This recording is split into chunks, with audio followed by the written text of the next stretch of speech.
برادران عزیز بزرگوار، دوستای خدا حکایت میکنن که یک جوان بود عادتی دائم گناه کردن داشت، یعنی گناه ترک کردن نمیتوانست. مثل بعضی جوانهای ما میگوین که من نمیتوانم بعضی گناه ترک کنم.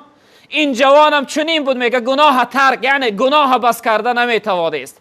روز نزد حضرت سلطان ابراهیم ابن ادهم آمد، در نزد حضرت نشست، گفت ای استاد، گفت من یک انسان گناهکار هستم، یک انسان گناه کننده هستم، من نمیتوانم که گناه ترک کنم، گناه بس کنم، فاوصینی. ای حضرت، گفت ای استاد من نصیحت کن، من چیکار کنم که دیگر گناه نکنم؟ حضرت میگه یگان سخنی بد، یگان سخنی سخت برای وی نگفتن. گفتن در نزدم بشین فرزندم، گفتم در نزدم بشین. در نزدش نشست، گفت پسرم، گفت تو نمیتوانی گناه بس کنی؟ گفت حضرت نمیتوانم. حضرت گفت میلش گناه کن بچم، گناه کردن بگیر، اما برای گناه کردن گفت 5 شرط داری، اگر همین شرطا را به جا آورده بتانی مرحمت گناه کن، یگان کس حق نداره تو را از گناه کردن معندو داره. بعد این جوان میگه خیلی خرسند شد، گفت راهی حلش بدست، راه بدست برای یعنی اجازتش. گفت حضرت شرط ها چی هستند؟ هر شرطی باشه از دستی من میآید، من جوانی با غیرت توانا هستم. حضرت گفت پسرم، گفت یکم شرط برای گناه کردنت همین است که برای در جای گناه کو که خداوند تر نبینه، خداوند حالت گناه کردن تا نبینه. این جوان میگه کمی فکر کرد، گفت سبحان الله. ای استاد، گفت ای حضرت چون اینجا وجود نداره، لیس کمثله شیء و هو السمیع البصیر، مثل پروردگار چیزی نیست، خداوند هم شنوا و هم بینا هست، همه چیز در همه حالت میشنوه و همه چیز در همه حالت میبینه. چون این مکانی که خدا نبینه چنین مکان وجود نداره. گفت حضرت گفت که فرزندم، گفت وقتی چنین مکان وجود نداشته باشه باید گناه نکنی. برادری عزیز و بزرگوار، شخصیتی که امروز من و شما هم باشیم گناه میکنیم، در هر حالت باشیم، این را انیق بدانیم که لحظه گناه ما را الله رب العالمین دیده ایستاده است. فکر کن که آیا در محضر پروردگار چی نوع گناه میکنی، چی نوع در محضر پروردگار گناه میکنی. حضرت از او جوان پرسید، گفت فرزندم در نزد پدرت گناه کرده میتوانی؟ گفت نمیتوانم حضرت. در نزد برادرت گناه کرده میتوانی؟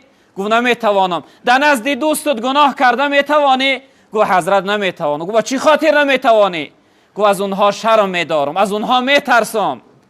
حضرت میگه با سوی این جوان، گفت ای جوان، گفت وقتی که از پدر و برادر و دوست شرم بداری، از اونها بترسی، چی نوع تو از پروردگار شرم نمیداری و نمیترسی و در محضر پروردگار گناه میکنی؟ یکم شرط امین است برادر عزیز، بیا جای را که یعنی خدا تو را نبینه، گفت برو گناه کن. یعنی چنین مکان وجود نداره، ما هر جای باشیم پروردگار ما را میبینه. دویم شرط گفت برای گناه کردنت، وقتی که گناه میکنی از روی زمین پروردگار بیرون برا، جای برا، مکان پیدا کو که مالک و صاحب اوجا خداوند نباشه، یعنی صاحبش غیر الله باشه، غیر الله باشه. این جوان میگه کمی فکر کرد، گو استاد بزرگوار چنین مکان وجود نداره، چنین جایی که صاحبش غیر الله باشه وجود نداره. رب العالمین در قرآن میگه لله ما فی السماوات و ما فی الارض، از الله هست هر چیزی که در زمین، هر چیزی که در آسمان هست، همه صاحب و مالک شو الله هست. غیر از الله دیگر جایی نیست که یعنی مالک صاحبش غیر پروردگار باشه. حضرت گفت وقتی چنین مکان که وجود نداشته باشه، گفت فرزندم، گفت باید گناه نکنی. گفت سیم شرط برای گناه کردنت، گفت میلش وقتی که گناه میکنی، سیم شرط همین است که از این نعمت هایی که خدا خلق کرده است از اینها نخور، از نعمت خدا نخور، از آب خدا خلق کرده ننوش، از این هوای خدا خلق کرده است هوا یعنی نفس نکش. این جوان گفت سبحان الله. گفت حضرت گفت محال است. گفت برو از جای رزق پیدا که خالق و خلق کنندش غیر خدا باشه. این جوان گفت حضرت چنین یعنی موجودات، چنین نعمت وجود نداره، خالق همه خدا هست، همه را الله رب العالمین خلق کرده است. گفت فرزندم وقتی که چنین یعنی رزق، چنین روزی، چنین خوراک پیدا کرده نتوانی، باید که گناه نکنی. بعد از آن گفت فرزندم چهارم شرط برای گناه کردنت، وقتی که در روز قیامت در محضر پروردگار میخیزی، خداوند نامه اعمال تا در دستت میدیه و برات امر میکنه که اقرا کتابک کفا بنفسک یوم علیک حسیبا.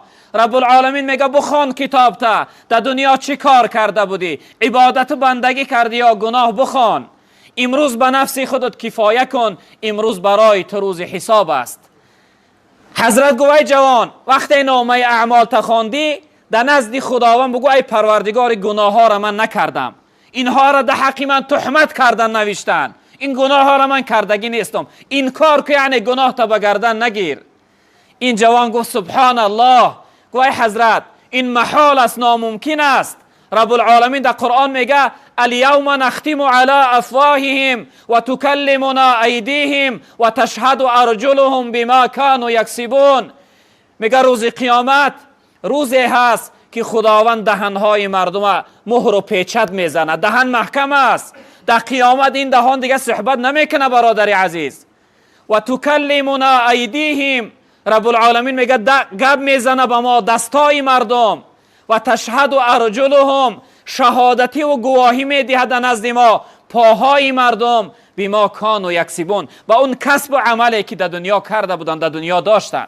یعنی که در نزد خداوند دیگه دهان صحبت نمیکنه.